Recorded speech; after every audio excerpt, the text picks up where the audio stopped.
Hi, it's Sandy from s.ranellearts, and today I'm actually going to move away from watercolor for a little bit and just showcase some of the mixed media art that I have made in the past, and maybe talk a little bit about sort of a meet the artist, where I've been versus where I'm going with my artwork. So the first piece I have to show is a watercolor journal that I had made in the Art and Soul Portland class that I took. Oh, this was some years ago. So it began with some copper sheets, and I had to buy a lot of tools to take this class. I bought some tin snips and all kinds of things, but I had a ball doing this. It is filled with Arch 400, or rather 300 GSM hot pressed paper, so it's nice and smooth. And oddly enough, I didn't even know when I did this that I had all this amazing watercolor paper, and I have been letting it sit in there and haven't used it, so I'm going to actually take it out and use it. And the reason I haven't used it, besides the fact that I've just been watercoloring for definitely a shorter time than I did mixed media, is that this watercolor journal, while it's very cool, is like deadly to use. It has these sharp edges, and I wouldn't actually take this out in the field. It's very much more for looks. It sits on my mantle. But we took the copper and we distressed it and treated it. We used a blowtorch and flamethrower. I don't know, whatever. It was so much fun though. And this is a candy container that I got for $1, filled with candy at the dollar store or something. And there's one on the back, but I never did finish that one up. It used to be filled with all the things I planned on putting on there, but I never did do that. And I used the numbers because, in addition to being an artist, I'm also a math teacher. So I have a compass, a little protractor, and a pencil attached to it as well, because at this time I was still in the classroom and really feeling that side of my personality too. So there's a little handle. This is just a little handle. You get it like Home Depot, and we distressed it to make it look antique. And the technique of the binding was the instructor's technique. I think he's like patented it or something. I don't know. Anyway, very fun to make. I don't think I could make this on my own.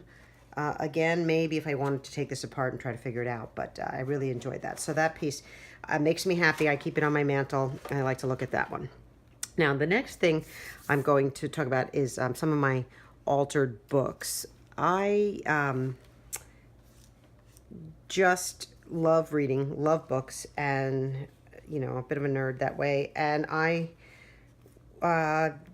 found out about altering books and kind of went crazy, and no book was safe. This was just a little tiny book I probably got at Powell's used. At the time I was looking for just all different sizes of hardcover books, and this was in answer to a prompt from Somerset Studio for, I believe the prompt was aqua. And so I just, not content to do one piece, I always went a little overboard when I responded to these prompts. And so what this one was for aqua, and I just began to alter this book. So here's the front page. It says create from within. I stuck with art quotes that inspired me for art. This one is, the artist belongs to his work, not to the work to the artist. I did a little bit, I had a garden, and I was crazy about flowers and butterflies. And so this one is by Ray Bradbury. It says creativity is a continual surprise, which I do believe to be true. I love maps, so I used maps to make these butterflies. And then I had this lovely bag, and I made these butterflies and distressed them and treated them, and then filled the bag with some and had them flying out. And this quote I love by Twyla Tharp, which is, art is the only way to run away without leaving home. Which definitely, if you're watching this channel, you're probably an artist and feel that way. This was some pocket work that I did, this with some cheesecloth. I love this. This is just an advertisement in the shape of a butterfly, so I was able to keep with my butterfly theme. These are paint chips, tags. I kept the tags from all of the clothing that I bought for the kids and my husband and myself over the years, and used tags like crazy in my mixed media work because I just think they're so amazing. They lend themselves to just, the texture and the feel. This says the most exciting place to discover talent is in yourself by Ashley Brilliant, which she has a great name. And some more quotes. And then I think that was it. The last page just has my name for the marking. And it's seen a little wear and tear as I've carted it from my other house to here and had it on display and then had to make room for other things. But I did a lot of work on that. And so I sent that in. And they featured it in this page only, which was kind of interesting. It was a little bit of a lesson. It reminded me to rein it in. When I'm answering a prompt, I don't need to make a complete work of art that takes a month. I need maybe just the one page. However, and I don't have it here with me, I also did a book on Edgar Allan Poe. That was the prompt, Edgar Allan Poe. I made this book from hand. As soon as I figure out which box it's in my storage area, I will do a video on that one because that was amazing. But they published the whole article. I actually ended up writing an article for them and all that. So sometimes you want to go a little off the deep end. Okay, one other thing before I begin to show the ones that were featured in the magazines. This is it's just a little one I did for Halloween. It's a spell book, and I just used a chipboard book. And I just filled it with another one of those bags, which has it has skeletons and rusted keys, and just different pages. Anything that really struck my fancy. I wrote some spells, just the good health spell. It's not like I'm into spells or anything, but I don't exactly belong to a coven, but I just kind of love this feeling at Halloween. It's one of my favorite times of year. This came off of a pumpkin jam. And feathers, I find feathers everywhere. I pick them up. Often my husband says, those are disease, don't pick them up. But you know what? I used them in my Edgar Allan Poe work and got it published. So there, honey. That's for rain. I don't know. It rains all the time here in the Northwest. So this says, stop this plight of rain. Not forever, but maybe, once a week would be nice.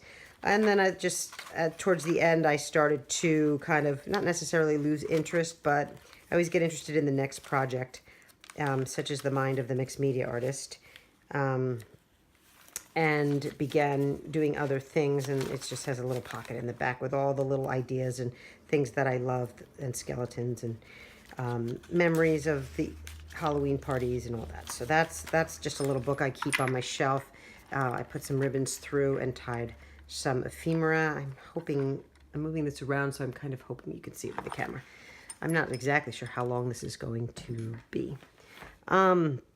So I had a couple of items that I had done that actually got published. So let me start with this one. This one is in, let me pull this up. It's in the Somerset Studio gallery. And I should have all this linked to my Instagram and my YouTube channels and all that, but I do not. Okay, so this piece is entitled Begin, and it was actually one of the first pieces I did for Somerset Gallery, or rather Somerset Studio magazine. This is their gallery, which is a little bit more expensive, and it shows off some things. So I probably did this in about maybe 5 or 6 years earlier. And it was called Begin. And I was into trying the altered books. And so let me move this off to the side for a minute. So I just went crazy and I altered this book. I don't even remember what it was about. And I took months to do this, I'm guessing, because I was still working, teaching at the time. And so I had to do it in my spare time. So here's the Begin. We have this dog that's sticking his head out the window and he's excited about the journey. I attached a little doorknob here, and when you open it up, this is the first page, and it reads, Begin something new. And as a mixed media artist, you collect all this amazing rusted things, and if it isn't rusted, you learn how to rust it, and you age it, and you antique it. And there's mica here to shine, and this says explore. So what should you do? You should explore. This is a tag from my daughter's jeans, I think.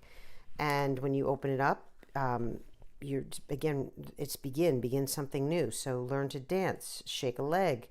I have this old vintage picture on here, and I took a dowel and I just wrapped the dowel with some music paper and slid that through there and made this like a little scroll. And then I put some antiqued music paper, music strips, rolled some strips of music paper and put them in the bottles, and have these subway tokens and rusted keys and anything that I thought was cool and would go on there, nuts and bolts and stuff like that. So that's the first page. The next page is one of the pocket pages, like in the last one. And again, I use tags from clothing like crazy. And this is one of the ones that I have the article right here, that when you write an article, when you send in a piece of artwork and they want you to write an article, they tell you, we'd like it this length and et cetera, et cetera. So here is the page on that. But they specifically said for me, they would like me to discuss the techniques I used for the tags. And then that's actually featured on that last page. So you do have to include instructions in this when you are when you're submitting something. This is a how-to magazine in a sense, and so I went over and talked about the different techniques I use to age and make these tags, and the types of materials I used. Here I used one of these little chain ball and chain chains, and again, this is from clothing. Some of it's I made out of this is just a piece of chipboard that I covered and I collaged and used letters. I antique everything, or I ink everything. This I found on one of my walks. Another washer I found on one of my walks. I'm forever picking up stuff, and my husband's always saying, when we go on our walks, he's always saying, stop picking up stuff. And I'm like, no, you can't have enough rusted metal when you're a mixed media artist. So, and I didn't even do the back of this one. I'm not sure what, but those were some jeans again for my daughter or my son, who knows. All right. And then I, have the little clock here, and I noticed I used that in my watercolor journal at the beginning of the page. So yeah, or at the beginning of the video, I used that watercolor journal. I used the same idea with the clock, but I actually put a clock behind it this time. And the key is the center for the hummingbird, the butterfly wings. Butterflies are a big thing with me. I love them, and I tried to have a butterfly garden, but anyway, I'm not going to put those back in because it'll take me all day, and it's not about that. All right, and then this is the last page, and this is actually one of my favorite pages. In that, now the book has seen a little bit of love from my friend's daughter. Came over and started to actually read the book, and it's not for reading, it's for show, and that's not even for touching really. But this one is every exit is an entry for to somewhere else, and I put this together. I glued this block together so that when I put some hinges on here, and when you open it up, it just says begin. And I love this page, but in the handling it got a little destroyed, and so I had to re-glue it, put a little in here before I sent it. I realize now it looks a little worse for wear just from sending it to the magazine, but that happens too. You have to, you can't be so attached to something that you're not willing to let other people look at it and handle it and photograph it, and etc. One of the techniques of an altered book is that you can put a little drawer in your book base here, and so I put this little drawer in, gave it a little distressed handle, rusted handle, and when you open it up, it says always laugh together. And so that these are some techniques I got out of a great book. It's just an altered book. So that got me started on that, and then I took it to a new level. Anyway, the story behind this is that I actually did this years ago, one of my first things to send in. And then I began it, but I never actually finished it. I did not write up the instructions on how to do it. So I had this beautiful piece of artwork, in my mind it was beautiful, that I wanted to submit to this magazine, but I never took it to the finished part, which is sitting down and writing instructions, a letter of how I'm inspired and instructions on how to make the book. Once I got over that hurdle, which I believe maybe came with this Aqua challenge, I think, or it might have been my Poe challenge. Once I got over that hurdle, then I actually sent this in last year. So in 2017, I sent this to the magazine.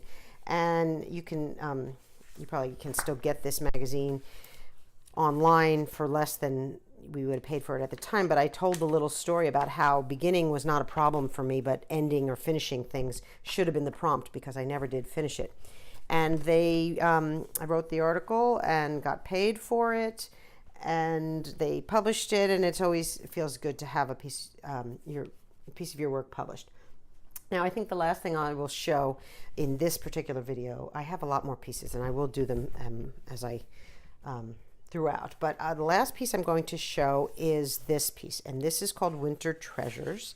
And the reason I save this for last, I'm not saying it's the best, but save the best for last, is because I actually made the cover of the magazine with this piece, and that was just probably one of the highlights of my life or my career as an artist, is making the cover. It's very exciting to be in a magazine. It's so exciting when they publish it. It's really exciting when they send you the paycheck. But when they tell you that, or they don't actually even tell you that you're on the cover, you wait, and the magazine comes, and all of a sudden you realize, hey, wait, that's mine. That is makes you very happy. I did write an article for this that, they told me that it would be published, and would I write up my instructions in my article. And so you want to save everything you do and document as you go, because I already had most of it written. I just tweaked it to send it in, and it ended up being the cover. So that was exciting. So let me go over this piece. I made it in a cigar box. It's not perfect, I will say. I love it, but it's not perfect in that it doesn't actually close once you get all of the little ingredients that I put in, all of the items that I put in. It doesn't close. I picked the wrong size cigar box. However, I loved that it was this huge square-ish. It's really a rectangle, but it's almost square looking. And I really loved it, but it's so thin that you can see that it just doesn't close. But who cares? It worked for what I needed it for. All right. So when you open it, you have these 4 items, as well as, let me show the top here. The top is one of these cards. It looks like a library card, and I made a tag out of it and put all this amazing mesh, this silver mesh, and this material with it. And then I just stuck with it. The prompt was winter. I think it might have just been winter, now that I think about it. I don't think it was Winter Treasures, because I think that's what I chose to give it. Anyway, so that's the top. Had a little, what is this guy? A little train engine there, and that reminds me of Christmas, because we always had a Lionel train set when I was growing up, which my eldest sister has now. All right, so inside this box, I have just this. Let's do this one first. This is I made myself a little art journal, and this is a gift you can give to someone else. It doesn't close, so I'm not completely sure that's where I'm going with this, but it's a little art journal. What's the word I'm looking for? I did a little altered book in and of itself, and I covered all the pages and distressed them, and I made it so that you could make an art journal out of your about your holidays if you so chose. Inside here, let's do this other book. So I have 2 boxes and 2 books. Inside this was for recipes, and I just it's a theme now. I love these bags. They really work well. I've just filled it with some snowflakes, and this was just me collaging some different pages. This is a postcard. It's from somebody else's. I didn't go crazy in this one because I knew that the outside was what really mattered, but I certainly could have, if I had more time, I could have added more pages. It's on book rings with some ribbon, so I knew that I certainly could add more if I wanted and really use it for recipes if I so chose. But I was thinking about selling this. This is Let It Snow. It has a little snowflake pull. This is a matchbox that I altered altered, that's the word I'm looking for. This is altered art. And inside you will find a little mini book for whatever, little notes. And this is actually a little purse book.